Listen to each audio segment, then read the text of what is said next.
Good morning, everyone. This is, I usually say like this is like the best kept secret of the festival, but like looking out, that seems a bit like not the case anymore. You've all found us. And what a great way to start. Ones to Watch is our kind of like flagship sort of talent scheme that's recognising emerging talent. And this session is where we get to see what they're thinking about and what they're going to be pitching. It's a charitable scheme. I'm the Director of Education at the festival, Campbell Glennie. And if you pay for your ticket, thank you, because every sort of part of your ticket cost goes towards keeping these schemes free at the point of access and making sessions like this happen. So thank you. So out of our 30 Ones to Watch delegates this year, 8 have been selected for the chance to pitch to have a random act commissioned. And we're very lucky to have on our judging panel today, we have Catherine Bray, who is the editor of Random Acts at Little Dot Studios, and Shaminder Nahal, the commissioning editor for Arts and Topical at Channel 4. What is a random act, Catherine, for those of us who might not know, and you should know? Well, I mean, really, I ought to be able to answer this with more clarity because I've been doing it 3 years now. But my ideal random act brings something that I haven't quite seen before to the Strand. In a nuts and bolts sense, they are 3 to 4 minute long short art films, which we play online and on Channel 4. The Strand's been going since 2011. It was started by an absolute genius called Tabitha Jackson, who's now at Sundance. And the idea was to just sort of disrupt the conventions of arts broadcasting. Tabitha's view was that there's more than enough telly about artists, profiling them, and that what we should do is try to bring some of their art to the screen. The phrase that sort of keeps getting thrown back at us is using the screen as a canvas. I've never really known what that means, but I know it when I see it in a pitch. And Shaminder, what's the importance of the Random Act Strand to the channel? Well, it's hugely important because even though they're short films, they sort of capture the real spirit of Channel 4, which is to be disruptive, to do things differently, to be provocative, to be surprising, to be shocking even. And so it's a space, albeit in short form, to just do anything, to be really crazy, to be really experimental, and to be really different. And that's the sort of quality that, can't be there in every programme we put on at prime time. And so it just means a lot. And we have so many wonderful films that really do cut through in a bigger way. I just saw Adeyemi Michael here, who's over there holding up his phone, whose amazing film Untitled, which featured his mum riding a horse through Peckham, which has won many awards already, is just a really exciting example of how something can be utterly original but also really cut through and have a wide impact. So it's about allowing really talented people a space to kind of do something extraordinary. It's a fantastic fit for us as well. I think the sort of variety of what Random Acts can offer is like really reflected in our 30 this year. And actually, as the MA won our new Voice Awards debut director, that film as well. So that's a great link up. So we've got 8 fantastically talented people to come up. I want you to give them lots of kind of love and energy as they come up, because obviously it's no small thing to come up here, but you're going to hear some fantastic ideas. So let's get into it. Oh, and the show reel. We've been talking about Random Acts. We can actually see the show reel. If a picture paints 1,000 words, I'll stop talking.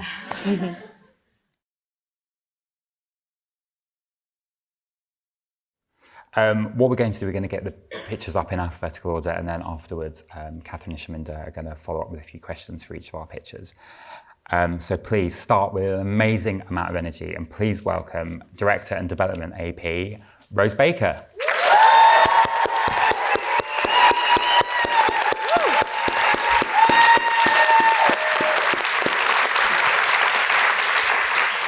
Hello, everyone. Hi. This is a film about Lesbian, a fierce, urgent poem by Syrian-British spoken word artist Lisa Lux. It's about the word lesbian. It argues it's been stolen from gay women by toxic connotations loaded onto it by porn, cheap sitcom punchlines, and in 2019, radical activists concealing anti-transgender views. Today, many young queer women, myself included, prefer not to use it. This is an era of headline-hitting attacks on lesbians in public, and this poem is a directive to gay women to take the word back. Lesbian, it says, is a word stuck in your throat. I want to make an epic, cinematic, music video-style performance of the poem with the look, feel, and viral appeal of Holly McNish's Random Acts poem, Embarrassed. There'll be 3 elements. A dynamic, straight-to-camera performance of the poem by Lisa in her distinctive high-energy style. It'll be shot in one location, a derelict house symbolising a safe space made unsafe, like the word lesbian itself. I'll intercut this with artfully shot portraits of real women who self-identify as lesbian. And threaded throughout will be a narrative sequence shot from the POV of a lesbian woman and her girlfriend coming home from a night out. As they leave a nightclub, wait for a bus, board the bus, they'll be met with aggressors who purse their lips to form the L of the word lesbian. As they start, the shot will flicker back to Lisa, allowing the editing to silence the gesture. This film showcases a part of the LGBT experience in 2019 that's specific to women and hasn't been discussed on any prominent platform. It's 100% a Random Acts commission.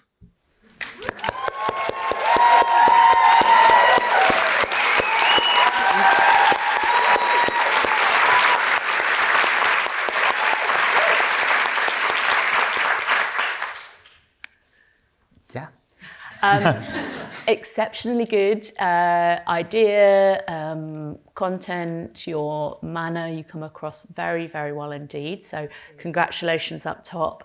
One question I would have is whether you could thread more of how your past filmmaking experience threads into capturing these things that you've talked about. So maybe if you could sort of say a little bit about a shoot that you've done that was similar to something like the coming home from the club shot, that kind of thing. So I quite a lot of my filmmaking experience is at the One Show, which is an excellent school of filmmaking. You sort of have to sort of do everything yourself, and it throws you right into the kind of grist of camera work. So I suppose specifically, there's a film that I made. It sounds very trite, but it was actually about comparing consumer testing birdsong recognition apps, which sort of sounds like it has nothing to do with this, but we managed to bring it to life quite creatively by shooting with a mixture of drones that followed people as they were kind of on the ground looking for birds, and GoPro shots as well to sort of make it feel like you were really with people as they were kind of on the hunt looking for things. So I think I'd use a little bit of that, but there's also good old run and gun camera work on the shoulder, which is sort of any film that I've made, I suppose, involves an element of that. Fabulous. I mean, that sounds very well resourced. How are you with teeny tiny Random Acts budgets? Well, I'm a self-shooter, which helps. So yeah, I can take care of that. I'm fairly well connected. So I'm based in Cardiff, and I'm pretty well connected there with the kind of Welsh ecosystem of editors and production people and runners and things like that. So anything that I might need for this, I'm pretty sure that I could get through the connections that I have there. Lovely. Anyway. I think it's a brilliant topic. It's really utterly topical, which is something I'm definitely interested in. How do we sort of get things that really capture the moment we're in? So I think that's really good that you found something that has so much sort of contemporary resonance. I just wondered a bit, because obviously this is built around the idea of spoken word, and what is it about the particular poetry that really you felt was saying something new? Well, for starters, this is a poem about language, so I thought that it was particularly well suited to this brief. It wasn't a poem. It is a poem about everyday experiences, but in particular, it's about the language that we use to describe ourselves. So I really, really liked that about it. But I think it really has something quite specific and strident to say about the world as it is now for a subset of, for lesbian women, and you don't hear that experience every day. It's about something that I think I hadn't really quite managed to put my finger on myself until I saw what she was saying being expressed in that poem. And when I saw it for the first time, I felt really knocked for six by it. So I would hope that it would have the same effect on other people in that genre of person. Yeah, and I love that about this pitch, because a lot of the time you'll get a pitch for something that you sort of, about it, but maybe haven't made a film about it yet. This, I actually, like you say, I hadn't crystallised my thinking on this, but you're completely right. It's something that's very new and happening, and I love it when a pitch can do that for us. Great. Thank you very much, Rose.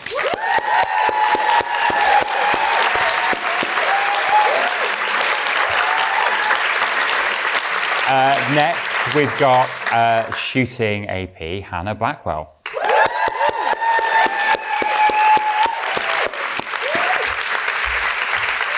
Hi, everyone. Okay, cool. Okay, so social mobility in the UK is stagnating. And it's said to be a lot down to a lack of opportunities for people from low-income families. 1.3 million people in the Northwest are from a low-income background. And this film is all about how a poet in Manchester is using spoken word as a way to try and readdress this balance. It'll be narrated by my chosen artist, Shirley May, who herself only found her voice at the age of 35 and coming from a first-generation migrant family. The film will open with a range of stark images in the theatre and will try to really simulate what it feels like for the spoken word artist to connect with the audience. It will use, clapping hands, heavy breathing to really simulate that relationship. For me, it seems as though spoken word acts as a cape for its performers. It enables them to talk about anything in any which way, and of course can be performed by anyone from any background. And actually, it's the process of being listening to that they find really cathartic and really brings them a sense of peace, reassurance, and solidarity with the audience. I want to intersperse this with mobile phone footage shot by Shirley herself. In doing so, we use the camera as a device to really show the accessibility of the art form. And in doing so, I'll also we'll see her handing her mobile phone to the young people that she works with in the group Young Identity, which has become one of the biggest youth charities in Manchester. It'll end in a open theatre type space. Oh, wrong one. Castlefield Bowl, if you don't know Manchester. And basically, we'll see her combine with the audience and members of Young Identity. And there'll be a big open sort of curtain, and I'll film it 360 to use film to sort of break down the barriers between the viewer and the audience, and also illustrate that spoken word can really break down boundaries. I think we're there, Hannah. That's good. Thank you. Come all way.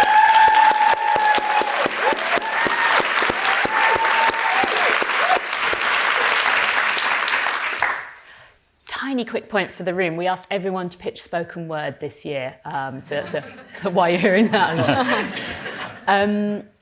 Yeah, it's a really interesting topic, and you've got a little shot from Random Acts into the mood board. Never a bad idea to flatter the commissioner like that. You talked about the sound design of the film. Could you tell me a bit more about how you would go about sort of achieving that really interesting heightened kind of soundscape? Yeah, absolutely. So I think it would be obviously very, very varied. I would try and maybe play around with maybe which speakers it comes out of. So I might try and make that a really audio-visual experience for the viewer, just as being an audience member for a spoken word event is really. So I might play around with it comes out of one speaker one side and one another, and really I guess really vary the levels. And I also think the mix between going from really crystal clear sound and slightly rubbish sound, I think would really play into the fact that it's such an accessible art form, and that is what I think is so powerful about it. So I think you playing around with that as a device is hopefully a good thing. And this might sound like an absurd question for a sort of 3 to 4 minute long film, but it still matters a lot. Could you tell me a bit more about how the arc of the film develops, Yeah, sorry. Yes, absolutely. So it'll be narrated, and the whole arc will be a film by, a poem by Shirley herself about finding a voice. And so I want to sort of use her poem about her journey to, as I say, only discovering her love of poetry when she was 35, because she was actually really badly dyslexic for a number of years. So I want to use that as a narrative arc and then sort of branch off that. And then with the young people that she works with, I want to include them sort of gradually throughout the piece, but they would be speaking her words. So we'd be seeing the poem sort of illustrated as it progresses? Absolutely, yeah. I think I really like a statistic, and so I really enjoyed your 1.3 million at the beginning. And again, it's a really important subject, and brilliant that you have such a clear idea of sense of place where you want to root it in. If I'm honest, I felt like there was a lot going on in the pitch, and I felt a little bit sort of confused about what the overarching sort of visual style or mood really was, because there was lots of different ideas, from the mobile phone to those kind of artsy things to the bit at the beginning with the close-ups of the mouth and everything. So I felt like I don't have a really clear idea of really what the sort of look and style is, but obviously that might be something that develops as you go along. And I still don't have like that really crystal clear summary of what it's saying beyond finding a voice. So could you just try and clarify the real thrust? Because it's a little bit loose as a concept, the finding a voice thing in a poem, isn't it? Sure. I think for me, I really want to focus on the accessibility of it, and what enables. I think when I think of spoken word as an art form, it's the fact that it's not really tied to any particular poetic device. It can be about any subject whatsoever. I think that is the really freeing experience of someone who's stepping into spoken word. So I really want to sort of focus on that. And in doing so, because it's accessible, because you can talk about anything, because it can be in any which way form, anyone can do it. I think we're going to have to stop there, Hannah. I'm sorry, only because we've got 6 more to get through. But everybody, let's thank Hannah for Please welcome assistant producer Joanna Boateng.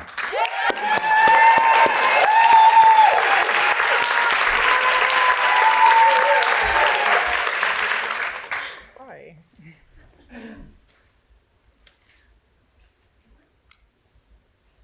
Poet Remi Graves describes a world where we appreciate the sacred in everyday rituals. Her evocative words magnify ordinary acts. On screen, a person styling their friend's afro hair in geometric patterns is shot from above by a slowly descending drone. A young person washing their face in the morning is a slow and considered performance shot from within the wash basin. A person in a bedroom moisturising their skin is shot in slow motion with a macro lens.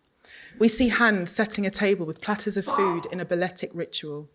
Occasionally, the sound of Remi's voice will reflect the setting, so echoic and distant during the drone scenes and muffled as though underwater during the wash basin scene, adding another sensory layer to the film. Between each of the slow-moving scenes are fast-paced montages shot on film. During these segments, the actors are shot at eye level, and they're smiling and relaxed. The film culminates in a scene with everyone featured sitting at the table eating, close-up shots of laughing and hands passing bowls to friends. The idea of finding something special in everyday acts isn't an esoteric one. Mindfulness and meditation have entered the mainstream, but self-care is becoming increasingly exclusionary, co-opted by corporations eager to cash in on an industry worth £3.5 trillion globally. For people from marginalised communities who face constant oppression in a society that invalidates their experiences, that exclusion is compounded since, for them, self-care isn't indulgence, it's self-preservation.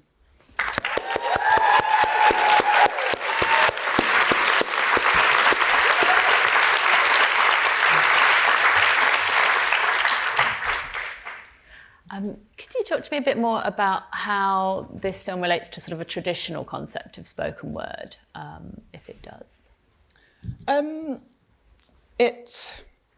So Remi Graves is a spoken word artist, but her work kind of doesn't centre on performance. It's more the kind of weight of her voice. That's the kind of the poetry that she kind of. That's her work, essentially. So it's not spoken word in the kind of more traditional sense in terms of like performance and a kind of, an active performance on stage, but it's a more slow and considered, like poetry. It's quite soothing. Yes. Great, that sounds good. I'd echo an earlier question.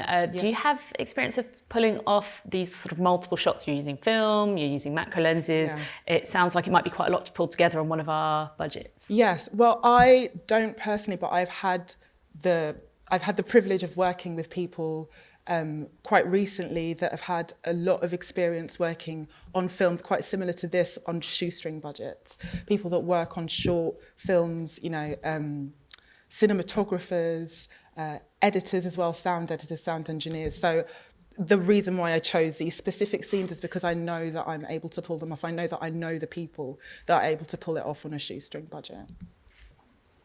I liked the way that it felt like you were taking the spoken word idea in a different direction away from the performance, because it did make it feel like a sort of visual poem as well as a poem. Yeah. So I thought it felt really lyrical the way you'd sort of spoken about it and laid it out.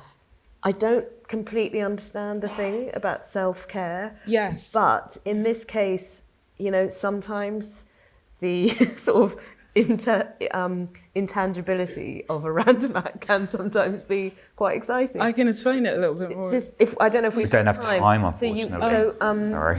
I feel terrible. Okay. Well, we'll leave it hanging, but it's very intriguing. I'll talk to you about it later, Shaminder. It's As ever, Catherine will explain it to me later. Great. Okay. Thanks, Joanna. Thank you.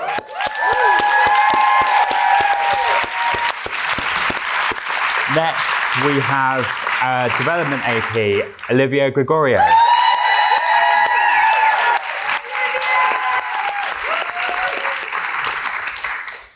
Hi, I'm Liv, and I'm here to try and convince you to tell me about your vagina.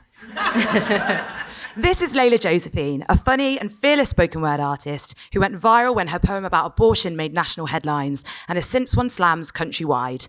Layla writes poetry to dilute shame, and we want to tackle something 2/3 of us are still too embarrassed to address: the vagina. My short film would feature her poem, Tell Me About Your Vagina, written as a stream of questions asking the listener to talk about theirs. Tell me about your vagina. What does it look like? Is it a soft black curve or pink and spotty? Does it hang loose or is it uptight like a mother-in-law?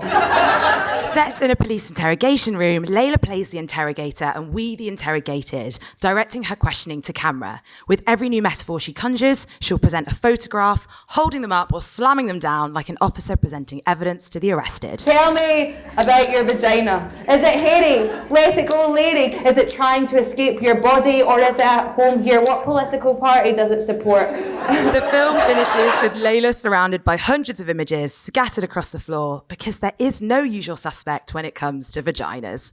Statistically speaking, 1 in 2 women sat in this room is concerned about how her vagina looks because we're told there's only one way it should, leaving women gripped in lifelong investigations, desperate to know if theirs is the norm. This film makes that search literal so we can finally laugh at its futility. So, fancy telling me about yours?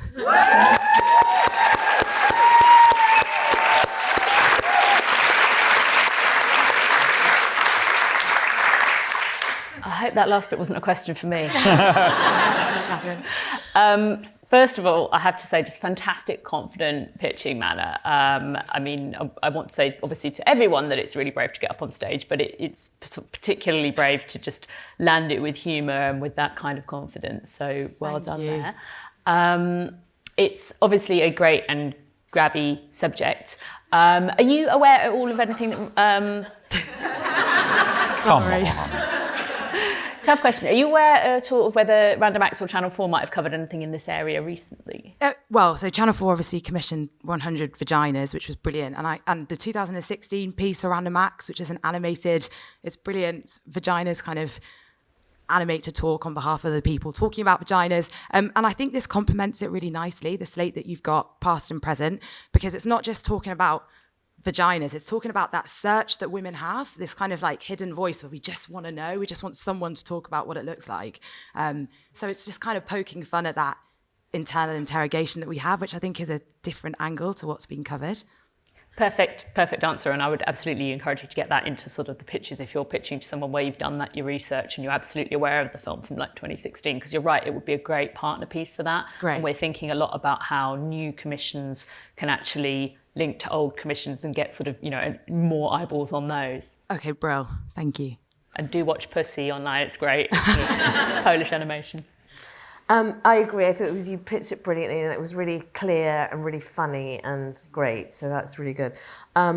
So I commissioned and looked after 100 Vaginas, so I love the topic. I think it's really great. And I think there is a really interesting thing going on where people are actually watching in big numbers women talking about stuff, like the Kathy Burke series we've had on recently has done really well. And there's just lots around. I don't know if you've read that book, 3 Women, that's #1 in the bestseller. Oh yeah, Lisa Taddeo, reading it now. So I just think that's really interesting that, you know, you're tapping into that kind of conversation that's going on. It's becoming more interesting. My only question really is whether tackling a topic that has been quite well covered on Yeah. Channel 4. Are you really saying anything new about it? And I think the one bit that did feel new to me was the politics of the vagina. So if this was something we were going to do, I'd be quite keen to if the interrogation felt really like we're covering new ground, because the stuff about it looks a bit does it look it feels quite sort of well trodden ground. So I suppose yes, the acknowledgement, as Catherine says, that this is a subject that is very Channel 4 and it's something that we are really interested in. More important than to bring something really new to the thing. Sure. I'm going to make that question rhetorical. Okay. I'm sorry. Thank you so much. Thank you very much. Thank you.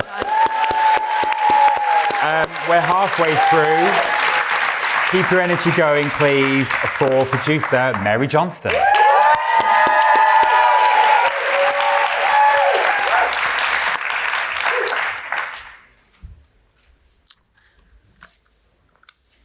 For Our Mothers is based on a piece by spoken word artist Feli Speaks. Feli Speaks was born in Nigeria and raised in Ireland and is firmly rooted in both cultures. For Our Mothers speaks about the knowledge that is passed from mother to daughter, the understanding that there are things that women and mothers simply have to endure and put up with. She talks about confiscated feelings and truths that get knotted and bound. Although our heritages differ, there is commonality in the lived experience of Irish and Nigerian women who have historically been treated poorly by society and state. In terms of what we see, Feli Speaks herself would deliver the words down the lens. Her delivery is honestly too good not to utilise. This would be accompanied by visuals of women preparing food, with close-ups of old hands kneading bread and young hands messily scooping out fruit. Food preparation being symbolic of women as nurturers, but also of being duty-bound. The types of fruit being used will be a colourful nod to the feminine form, also vaginas. Although a simple idea, sometimes simple ideas can be executed beautifully using really high-end, considered photography. The sound design would include a fetal heartbeat, and there would be a rhythmic cohesion between the spoken word, the heartbeat, and the women's hands, all working in time together. I want the words to have space to resonate, the visuals complementing what is being said instead of competing with it. The piece ends on a hopeful note that the next generation of women might be free to forge their own destinies, to be given the option of wanting a husband instead of needing one. For Mama's sake, find the love she never did.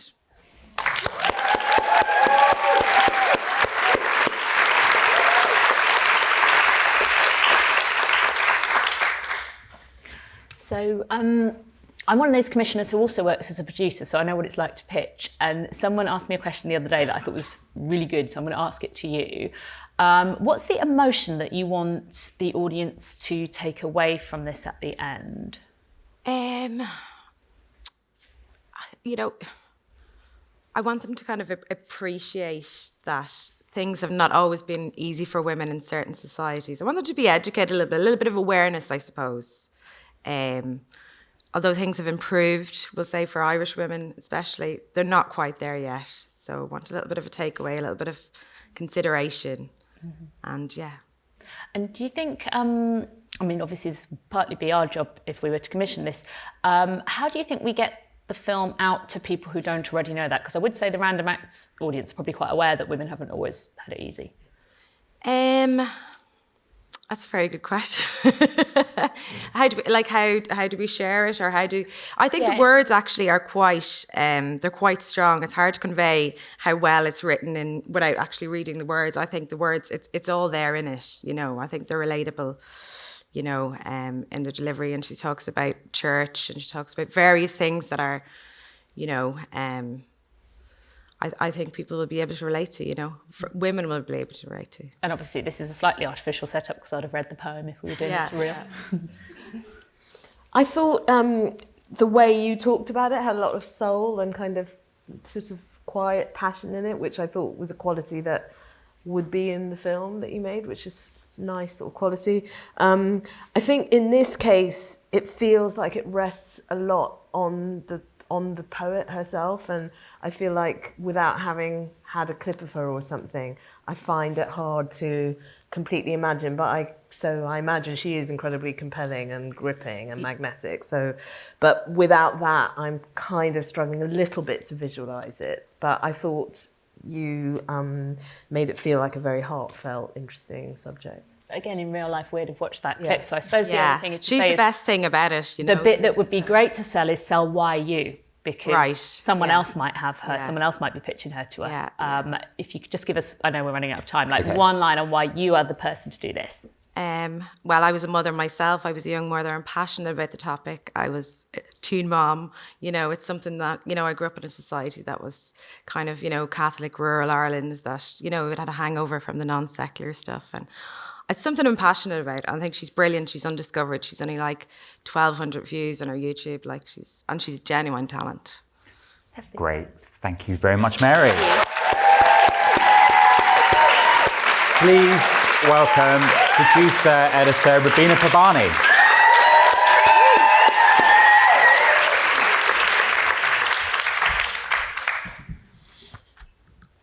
Are you sick of the government's lies? Imagine a world where politicians' lies made people sick, literally.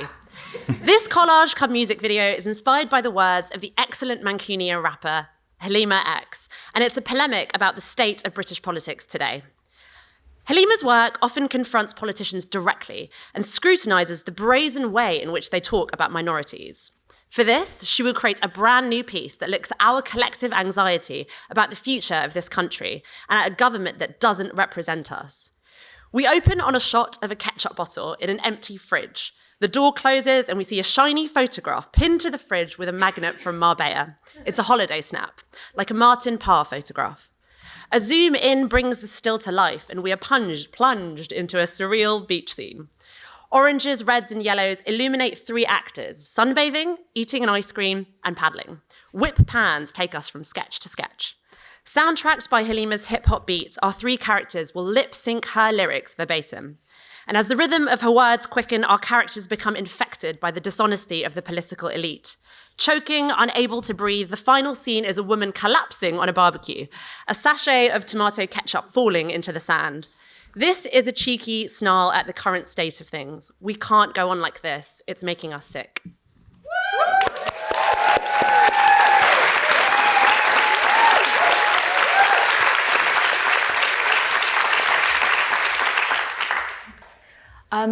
I really like that although you're pitching sort of the state of things, politics where we are today, which a lot of people are doing, you've done something really different with it. I haven't sort of seen quite this idea before, so that's really great.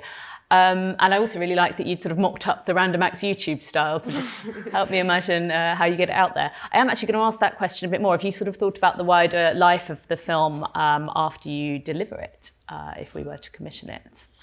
Well, I think I just really wanted to do a collaboration with Halima. So in my research, I watched hours of spoken word. And then when I found her, I really sat up. There was something really exciting about her. And I would love to like make this properly in collaboration with her and help push her as an artist and find different channels to promote her work, because I do think she's super impressive. Yeah, and I guess I thought about like the thumbnail and the headline, because I make a lot of short form, and I know that if you have a good thumbnail and if you have a good headline, that's 90% of the battle, then at least someone clicks. And just remind me, have you got access to her? You made contact? Yes, yeah. She's already asked me how much she's getting paid for this. I really enjoyed it. I thought your pitching style was really engaging and sort of punchy and really clear. And I think that trying to understand the state we're in terms of the politics is really hard to do, interestingly, but probably the most important thing we can be trying to do at the moment. I guess my question is a little bit about the kind of take. So when you said, the government don't represent us, obviously we're sitting here in a TV festival, which lots of people in Britain think is sort of a bunch of liberal elite wankers sort of wanging on about whatever it is. That's the tagline. So actually lots of people in this country do want Brexit to happen on October the 31st and do think that we're finally going in the right direction. So I suppose I always in the political take, I'd want to be a bit more surprised than a poet making a film saying it's all shit and these people don't represent us, because actually we should be trying to speak to the people who think differently about it than maybe us. Do you see what I mean? So I suppose that I would be trying to interrogate that a bit more. Is the take kind of really interesting and different, and not sort of doesn't feel like a sort of knee-jerk liberal elite sort of rant. Because something you can build into pitches to random acts is like, this is how we want to disrupt the audience. So we had some a while ago that was saying, and actually we want to pitch this to the Sun and see if they'll take it as a premiere. And we did eventually get into the Sun under the headline something like millennial snowflakes having a moan. But that was brilliant, because if even one person reads that and goes, oh, maybe I'm going to question what I thought before, that's great. Great. Thanks, Romina. Thanks. Please welcome development producer Lucy Smith.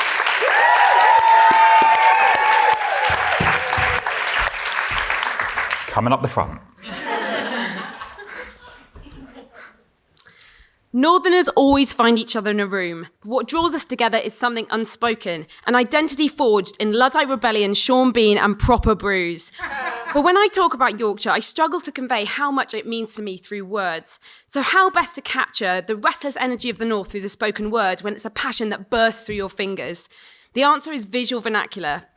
Visual vernacular is the spoken word poetry of the deaf community, combining sign language, gesture, and facial expressions in powerful dance-like performances that speak louder than words. It's a middle finger to the British stiff upper lip and a way of unleashing the human spirit. The don of the form is Adam Bassett. Born and bred in Hull, Adam is a BSL Slam winner and visual vernacular poet. For this random act, he draws inspiration from Alan Bennett's Talking Heads and collects the stories of 6 passionate Northerners, the Sunderland CEO, the Keswick builder, the Liverpool hipster, the Bradford dad, and re-expresses their hopes, dreams and ambitions through visual vernacular.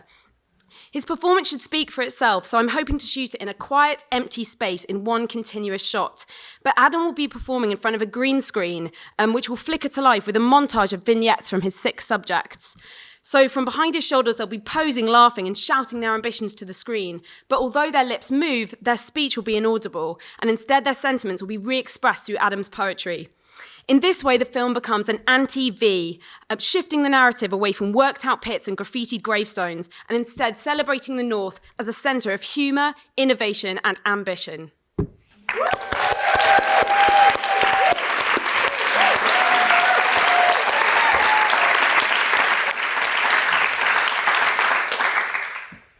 Absolutely love that you've thought about the non-spoken kind of spoken word. Is this something that you would translate for people who don't speak British Sign Language? Or I don't think so, no. I think for me, what was great about visual vernacular is it is a way, it's kind of a universal way of expressing passion, energy, and kind of, it can be quite funny as well. And I think for me, it's a way of stripping down what northernness means, the essence of northernness, kind of getting rid of the accent because you don't need it and it can box us into such stereotypes. And I think it's just a way of kind of exhibiting passion, and I felt like that could stand on its own. And I love that you haven't just taken northernness or sign language, you've picked more than one sort of vector of identity at once. That's really nice because the collision is sort of surprising and different. Thank you. I think it feels like a really interesting world that I don't know much about, so I find it fascinating and quite intriguing of how you would actually put it together and how it would feel. What drew you? What really excites you about this particular project and what it means to you? Well, I think the North is portrayed in the media, and I know with Channel 4 going to Leeds, it feels like a timely piece. And the North is portrayed in the media as kind of rural ex-miners, like poverty. And I just thought there's a new angle into this. There are so many. I go to Leeds, and there's more artisan coffee shops in Leeds than there are in Shoreditch. So I think I wanted to show that the North is a place that has a massively bright future and has loads of ambitious, extraordinarily energetic people from all different backgrounds. And so for me, that was like a really powerful, passionate message I wanted to get through in the film. Brilliant. Great. Thanks, Lucy. Please welcome our last pitcher, producer Naomi Walmsley.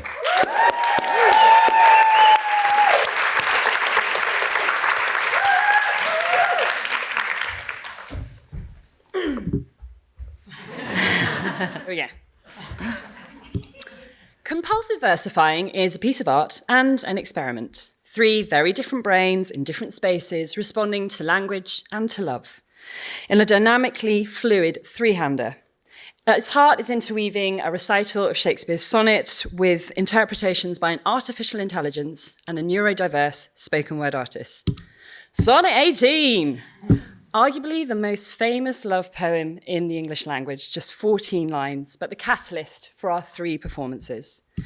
We begin sat in the stalls of a theatre. A classically trained actor delivers the sonnet, then to our modern-day poet, Harry Josephine Giles, reciting an original composition in the epic wilds of Scotland. And finally, the blinking LEDs of a voiced AI. The 3 performances stand alone, but are linked through a colour palette and a shared soundtrack before merging into an ecstatic chorus of verse. Neurodiverse and gender non-binary, Harry Josephine brings stark contrast to Shakespeare's heteronormative language and idea of love. Their unique voice has garnered them an emerging TV presence and a critically acclaimed disruptive show here at the Fringe. I actually can't tell you exactly what Harry Josephine's mind is going to do with romantic verse, nor what a computer will make of Shakespeare's canon. But what I can tell you is that the experiment of compulsive versifying will be varied, will be colourful, and a totally original interpretation of how we speak, how we listen, and how we love.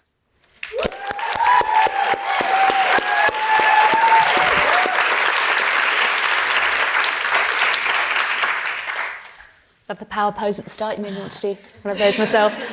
Could you? I know you said you sort of can't tell us about the actual outcome from the computer. Could you tell me a bit more about how that works as a process? Because I know nothing about how you might feed poetry. It's quite popular now. It's basically known as neural networking. So everybody has a neural network, and you input into an artificial intelligence what they choose to reject and what they choose to accept. So you can put in endless amounts of information. It's come out of MIT, it's come out of Harvard, it's now actually an app you can get online, and Harry Josephine themselves programs computers. The little glyphs that you saw at the beginning, those are glyphs they've made. It's a computer language speaking poetry. So it sounds massively complicated, but actually with the advances of AI, it's very interesting, and it comes up with some hilarious idioms that don't make any sense, but some really stunning verse.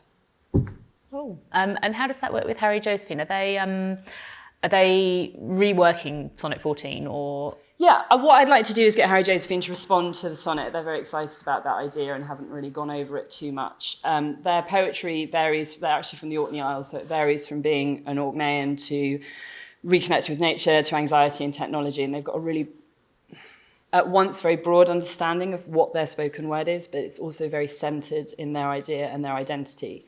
And they are not that much of a fan of heteronormative ideas of love.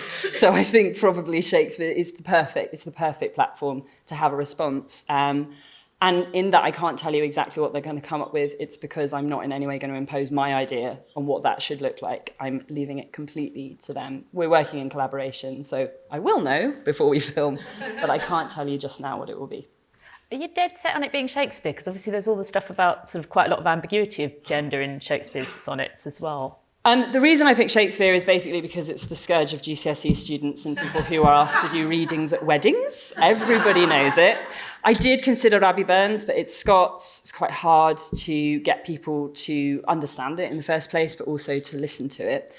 The idea, I think actually that is one of the reasons that we went with it. I had a chat with them, and Shakespeare's so well known, but there is, as you say, a lot of ambiguity about the gender in it, and they were quite excited about the fact that that poem is a love poem, but we don't know who it's to, we don't know what it's about, but within the context of Elizabethan poetry, it's heteronormative, and it's received heteronormatively, and I think that's what's really interesting. It's at weddings, it's in GCSE, and people write about it as if it's a man speaking to a woman. I've read so many papers on it, and that's what people think about it, by and large. So I'd like to disrupt that, I'd like to shake it up, and I'd like people to respond to it differently. Fantastic. I think it's a really brilliantly clear sort of intellectual and editorial idea that feels really, that you've really thought about that element and what you're exploring, that you're exploring the form of the love poem as a thing and using that as a means of exploring, you know, technology and then the issues of identity and gender. So I think it feels really clever. I guess my question would just be, that's a brilliant idea, but how will it feel as a film that makes you sort of feel something, feel an emotion, as Catherine was saying? So I rewatched Apocalypse Now, the final cut. It's very violent, actually. And it's very disorientating, but there's a really consistent sense of contrast through colour. I don't know if you're aware of the artist Jamie McCleary. He's a Glasgow-based filmmaker, and he makes very horrible films, but there's a really distinct colour palette that works all the way through. And I want it to feel jarring. I want it to feel difficult, but I also would like the consistency of colour to make you feel aesthetically pleased. So you've got the contrast between words that are perhaps a little discomforting, the idea of a computer writing poetry better than a person maybe, but a sense of togetherness and a sense of pleasure, basically. I want it to feel pleasurable. That's what I'd like. Wow. Like everyone to come away thinking, ooh, that was nice. That is a great way to end these speeches. Thank you, Naomi. Wow. I'm sure you can all appreciate how much courage and just kind of raw kind of talent and ideas it took to kind of condense all those things into 90 seconds. So just quickly, another round of applause for all of them.